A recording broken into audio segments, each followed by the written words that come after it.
할렐루야. 우리 이 시간에 같이 은혜 받을 말씀입니다. 계속해서 마태복음 22장 7절로 말씀부터 같이 합독합니다. 제가 봉독 올리겠습니다. 임금이 노하여 군대를 보내어 그 살인한 자들을 진멸하고 그 동네를 불사르고. 아멘. 사랑의 아버지, 감사합니다. 한밤도 주님 안에서 우리를 쉬게 하시고 보호하시고 하나님 우리 또 한날을 허락하시며 오늘 이 새벽 시간도 주님을 찬양하며 하나님의 은혜의 말씀을 먹을 수 있는 귀한 시간을, 기회를 주신 아버지 감사합니다. 이 시간도 하나님 말씀 아버지 하나님 읽고 전하고 받기를 원하오니 하나님의 생명의 은혜의 능력의 치유의 축복의 응답의 말씀을 통해서 우리에게 하나님의 큰 사랑의 은총을 더하여 주시옵소서. 이 시간도 말씀을 통해서 함께 하시고 이루시고 역사하신다 하시니 감사하며 예수님의 이름으로 기도 올리옵나이다. 아멘. 할렐루야. 오늘도 하나님은 여전히 말씀을 통해서 우리에게 말씀하고 계십니다. 그러므로 여러분, 하나님의 말씀을 받을 때 내가 하나님 앞에서 하나님 말씀을 받는다, 듣는다라는 자세로 받으면 정말로 복이 됩니다. 여러분, 또 말씀을 받을 때 우리가요 반드시 해야 될 화답의 자세가 있습니다. 그것은 아멘이라는 단어예요. 아멘은 하나님께 영광을 돌립니다라는 고백입니다. 또 하나는 우리 믿음을 고백하는 여러분 신앙의 고백의 말이거든요. 주여 내가 그대로 될 줄 믿습니다 라는 말입니다. 또 하나는 주여 내가 그렇게 되기를 진실함으로 원합니다라는 기도의 제목입니다. 여러분, 그러므로 하나님의 말씀이 선포될 때마다 입을 열어서 아멘하여 여러분 아멘의 하나님의 말씀의 응답의 역사를 다 체험하시고 누리시는 여러분 되시기를 다시 한번 주님으로 축원합니다. 자, 우리는 계속해서 마태복음 21장 이후에 이제 22장 말씀을 통해서 같이 은혜를 나누고 있는데요. 이미 지난 시간에 22장이 뒤로 와서는 혼인잔치의 비유라 그랬습니다. 여러분, 이미 21장 1절 2절 말씀을 통해서 천국은 마치 자기가 아들을 위하여 혼인잔치를 뱉은 어떤 임금과 같으니라는 말이 이 말로 시작해요. 사실 이것은 20장 말씀 1절 말씀과 동일한 것 같아요. 그런데 원문에 보면은 그래 동일하지 않다 그랬습니다. 이 원문은 천국은 혼인잔치다라는 말씀을 우리가 드렸습니다. 자, 그래서 천국의 포인트는 결국은 혼인잔치에 있다는 거예요. 누구를 위한? 아들을 위한 혼인잔치라는 부분을 여러분 강조하고 있다는 부분을 여러분 기억하시기 바랍니다. 여러분, 예수님께서 이렇게 천국을 혼인잔치로 비유하는, 마치 다른 곳에서도 언급하고 있으면 예수님의 비유로 하는 그 이유가 반드시 있다 그랬어요. 사실 이 부분은 21장과 연관성이 있다 그랬습니다. 계속해서 21장 포도원의 비유, 그 다음에 아들의 비유, 그 다음에 등등 권한의 비유 등등등 여러 가지를 통해서 계속적으로 연속적으로 말씀하고 있는 것이라고 그랬어요. 그리고 이 혼인잔치에 대해서는 우리가 좀 알고 있어야 될 부분이, 이 혼인잔치를 가무스라 그래요. 이 가무스라 그러는데 우리가 연인 생각하는 이런 결혼식 혼인잔치는 좀 다릅니다. 그 당시에 고대 사회의 이 혼인잔치는, 당시 혼인잔치는요 하루 이틀 이렇게 끝나는 게 아니에요. 하루 이틀. 과거에도 우리 시골 같은 잔치는 막 이틀 정도는 했거든요. 이틀 정도는. 그런데 지금 여기에 혼인잔치는 거의 약 일주일 이상을 하는데요. 일주일 이상을 하는데 밤낮으로 진행돼요. 밤낮. 그러니까 완전히 잔치예요, 잔치. 예. 그러니까 이 혼인잔치가 계속적으로 진행되는 거예요. 계속적으로. 자, 이렇게 치르고 있는 혼인잔치다라는 말씀입니다. 자, 그래서 그때 이 주인이, 임금이 혼인잔치를 베풀어 놓고 그 다음에 종들을 보내가지고 초청장을 보내는 거예요. 초청장. 지금으로 말하면 요즘에는 뭐 초청장 그렇게 안 보내죠. 모바일 청첩장 다 초청장 보내더라고요. 그런데 주인이, 종들이 직접 가서, 또 과거에는 옛날에 사실 또 직접 주기도 했잖아요. 근데 이 종들을 보냅니다. 사실 그것이 그 당시의 고대의 풍습이었어요. 그렇게 하는 거였습니다. 그러니까 잔칫날이 준비되면, 정해지면 먼저 종들을 보내가지고 우리가 한 달 후에 아니면 일주일 후에 뭐 우리가 한 달 후에 이런 잔치가 있습니다. 그러니 꼭 오셔야 됩니다라는 그런 초청의 메시지를 보내는 겁니다. 그리고 또 하나는 이제 그 당일이 되면요 또 와요. 사실 우리는 당일날 결혼 안 하잖아요. 뭐 당일날 안 하고 그 전에 한 번 더 메시지를 한 번 더 보낸다든지 그렇게 하잖아요.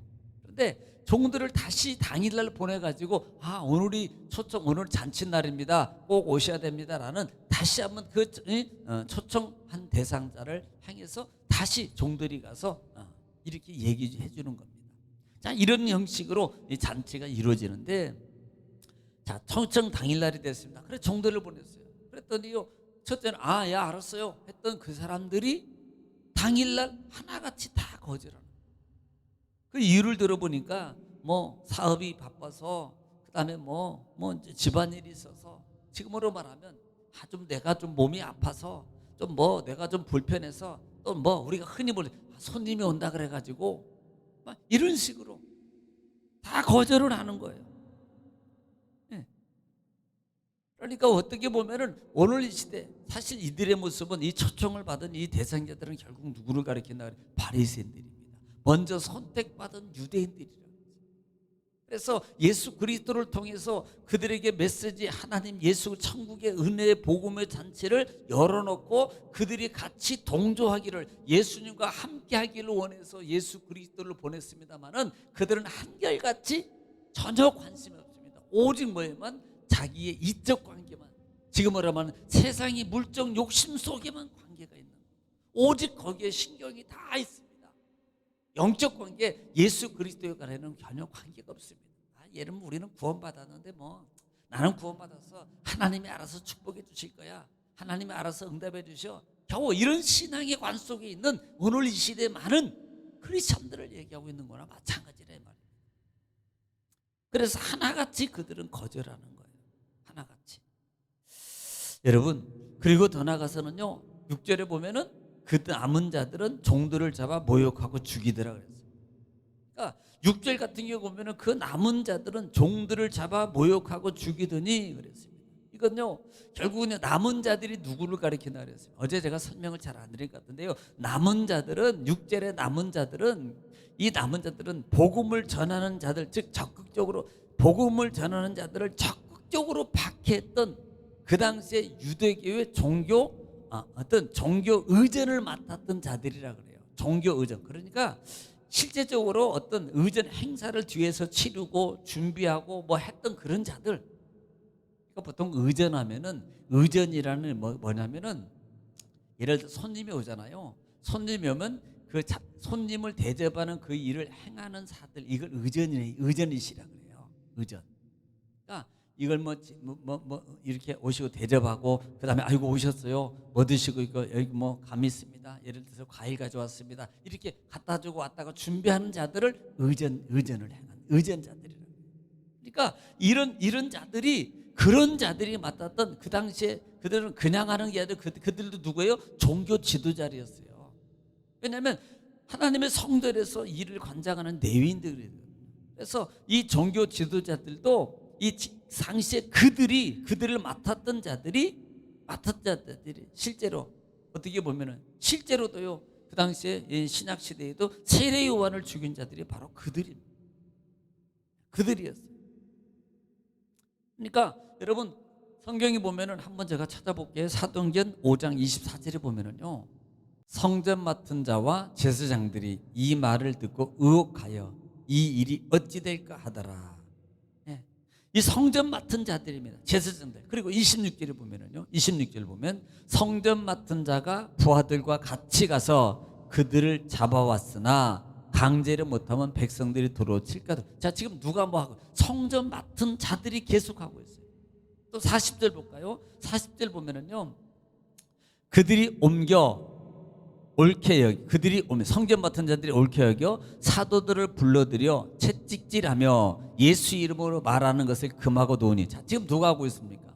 이렇게 의전을 맡은 자들이 잡아다가 때리고 채찍질하고 이렇게 하는 거예요. 네.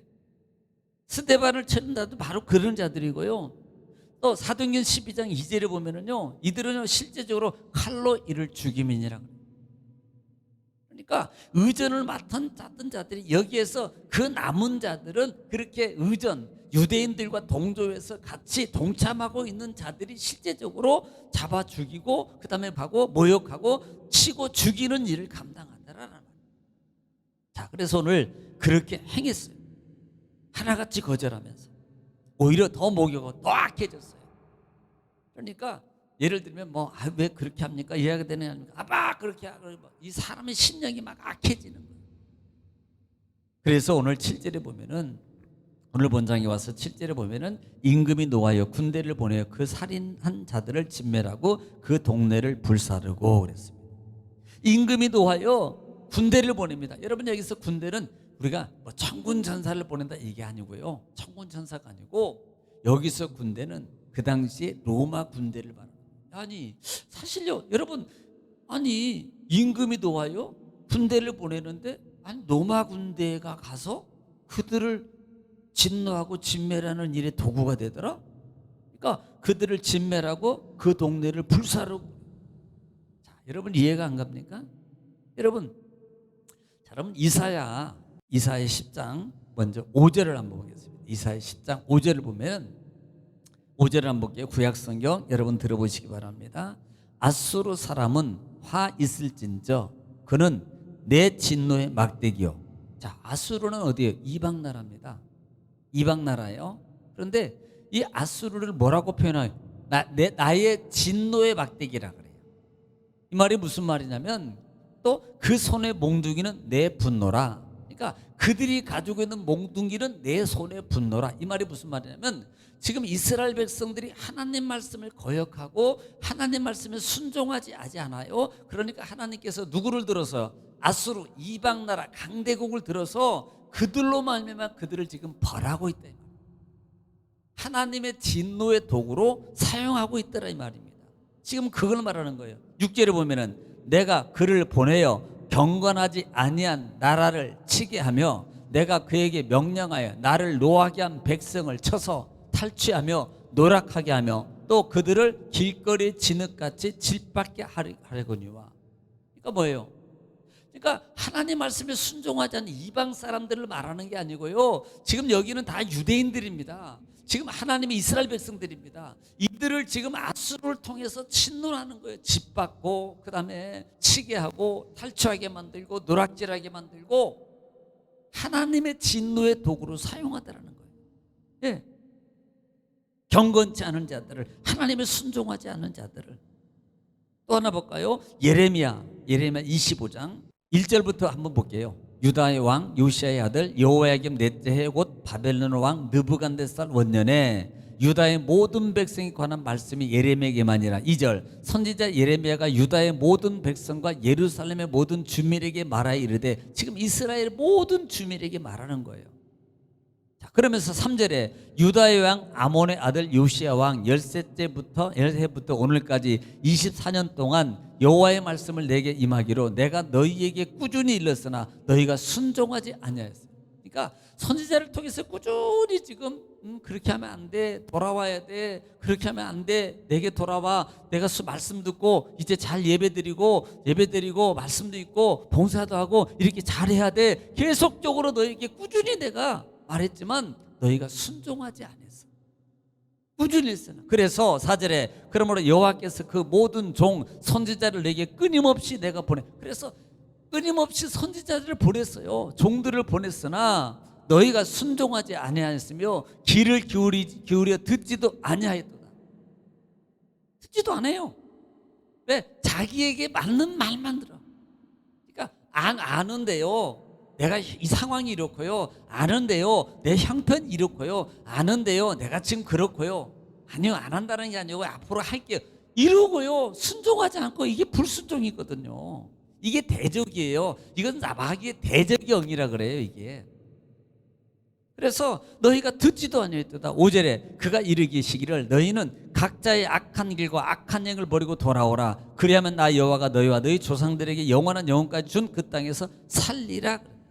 결국은요, 이들이 그래도 순종하지 않아요. 그래서 11절 보면은 11절에 읽습니다. 이 모든 땅이 폐허가 되어 놀랄 일 될 것이며 이 민족들은 70년 동안 바벨론의 왕을 섬기리라. 결국은 뭐예요? 이것 때문에 종이 되는, 70년 바벨론의 그 극스라린 고통의 세월을 동일 수밖에 없었던 그 이유가 바로 거기. 선지자들을 계속, 지금으로 말하면 선지자가 아니라 매 예배 시간마다 말씀을 통해서 계속적으로 깨닫게 던져주는데요, 그 말을 그냥 듣잖아요. 뭐 그러는 거지. 맞아요. 그런데요, 내가 이래서요 저래서요 이러고 사는. 그래서 결국은요, 너희가 70년 동안 고통을 당할 거야. 너희 자손들이 고통을 당하게 될 거야. 이렇게 말씀하고 있다. 여러분, 이와 같은 일들은요, 실제적으로요, 이 말씀에 오늘 7절의 본문에 임금이 너의 군대를 보내요. 이 군대가 로마 군대를 말하는 거예요. 아수르를 말하는 거예요. 바벨론을 말하는 거예요. 오늘 이 시대에 환경적, 사회적 있는 상황들을 통해서 나를 힘들게 하는 그런 것들은 결국은 어떻게 보면 불순종한 나의 대가일 수 있다는 것을 영적으로 봐라 이 말이에요. 그래서 실제적으로 진멸하고 그랬어요. 이 진멸이 뭐냐면 이 사건 때문에 결국은 실제 예루살렘의 멸망 당시에 일어났던 구체적 사실입니다. 실제적으로. 그러니까 당시 예루살렘이 멸망할 때 당시 그 유대 역사, 그 역사가 요세푸스의 기록에 하면요, 정언하면 로마 군인들이 예루살렘을 멸망할 때요, 남녀노소로 말미암아 비참하게 처참하게 죽였어요. 그 이스라엘 백성들을 또 불사르고 로마 백성들을 이 예루살렘에 다 불태웠어요. 하나도 남지 않게 다 태우고 실제적 사건으로 일어났단 말이에요. 오늘은 여기까지 말씀을 드리겠습니다만, 오늘 정말 사랑하는 성도 여러분, 우리는 하나님의 말씀을 통해서 하나님의 음성을 나를 볼 줄 아는 말을 들어야 돼요. 그래야지 살아요. 그래야지 빨리 삽니다. 생명의 역사가 일어나요. 내 삶에 무거운 짐들이 빨리 벗어지기를 원하십니까? 그러면 주님의 음성을 들으세요. 주님의 꼭 음성을 들으세요. 하나님의 역사하십니다. 할렐루야. 오늘도 여러분 하나님의 음성을 들으셔서 이 말씀 보여잡고 여러분 주의 한번 우리로 기도하겠습니다. 다 같이 기도합니다. 주여, 거룩하시고 자비로우신 아버지, 은혜와 사랑을 주님 감사합니다. 하나님 아버지께서 우리를 사랑하시고 인도하시고 역사하시고